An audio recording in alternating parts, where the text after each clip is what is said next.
আসসালামু আলাইকুম। আজ আপনাদের সাথে শেয়ার করব রমজান স্পেশাল ছোলা বুটের ভুনা রেসিপি। ঘরোয়া মশলায় কিভাবে পারফেক্ট কালার রেখে ছোলা বুট ভুনা করা যায় তার সকল টিপস সহ আজকের রেসিপি। আমরা তো সাধারণত আলু দিয়ে ছোলা বুটগুলো ভুনা করে থাকি, তবে আজ অন্যরকমভাবে ছোলা বুটগুলো ভুনা করে নেব। তো চলুন মূল প্রস্তুত প্রণালীতে যাওয়া যাক। ভুনা করার জন্য এখানে 2 কাপ ছোলা প্রায় 7-8 ঘন্টা আগে খুব ভালোভাবে ধুয়ে পরিষ্কার করে ভিজিয়ে রেখেছিলাম। দেখুন ছোলা বুটগুলো ফুলে ডাবল হয়ে গিয়েছে। 8 ঘন্টা পরে ফিরে এসেছি। এখন এগুলোকে সেদ্ধ করে নিতে হবে। আর রান্নার জন্য চুলে একটি প্যান বসিয়ে নিয়েছি। দিয়ে দিচ্ছি 1/2 কাপ সয়াবিন তেল। যেহেতু ভুনা করব সেজন্য তেলের পরিমাণটা একটু বেশি লাগে। দিব 2টি তেজপাতা ছিঁড়ে 4 টুকরো করে নিয়েছি। দেব 2 টুকরো দারচিনি, 3টি এলাচ। কয়েক সেকেন্ড নেড়েচেড়ে ভেজে নেব, এতে করে খুব সুন্দর ফ্লেভার আসবে। ভেজে নেওয়ার পর দিয়ে দিলাম 1/2 কাপ পেঁয়াজ কুচি। যেহেতু ভুনা করব সেজন্য পেঁয়াজের পরিমাণটা একটু বাড়িয়ে দিতে হবে। নেড়েচেড়ে পেঁয়াজ কুচিগুলো ভেজে নেব। দিয়ে দিচ্ছি পরিমাণ মতো লবণ। পেঁয়াজগুলো বেশি ভাজা করব না, হালকা ভাজা করেই রান্নাটা করে নেব। দেখুন পেঁয়াজগুলো আমার ভাজা হয়ে গিয়েছে। এখন এর সাথে অ্যাড করে দেব 1 টেবিল চামচ আদা বাটা, 1 টেবিল চামচ রসুন বাটা। এখন আদা রসুনের বাটাগুলো পেঁয়াজের সাথে নেড়েচেড়ে ভেজে নেব, এতে করে আদা রসুনের কাঁচা গন্ধটা চলে গিয়ে খুব সুন্দর ফ্লেভার আসবে। দেখুন আদা রসুন ভাজা হয়ে গিয়েছে, দেখেই বুঝতে পারছেন। এখন এর সাথে অ্যাড করে দেব শুকনো মশলা। দেব 1 চা চামচ হলুদের গুঁড়া, 1 চা চামচ লাল মরিচের গুঁড়া, 1 চা চামচ জিরা গুঁড়া। এখন সবগুলো মশলা 1 মিনিটের মতো তেলের সাথে নেড়েচেড়ে ভেজে নেব।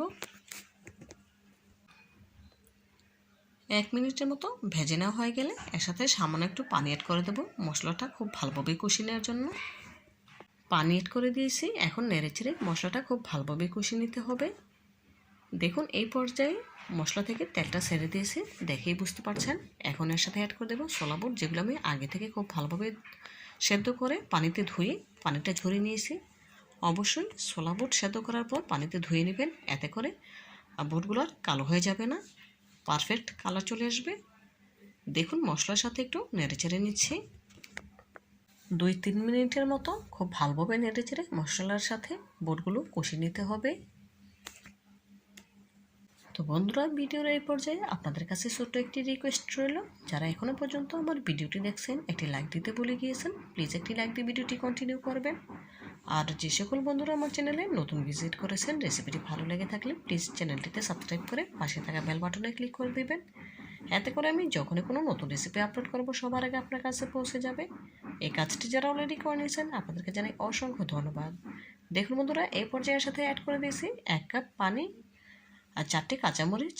এখন ঢাকা দিয়ে গ্যাসের ফ্লেম মিডিয়াম হিটে করে প্রায় 10 থেকে 15 মিনিটের মতো রান্না করে নিতে হবে। প্রায় 15 মিনিট পর ফিরে এলাম, ঢাকা তুলে নিয়েছি। এখন একটু নেড়েচেড়ে দিচ্ছি, দেখি বুঝতে পারছেন পানিটা কিন্তু অনেকটাই শুকিয়ে এসেছে। এখন এর সাথে অ্যাড করে দেব 1 চা চামচ পরিমাণ গরম মশলার গুঁড়া।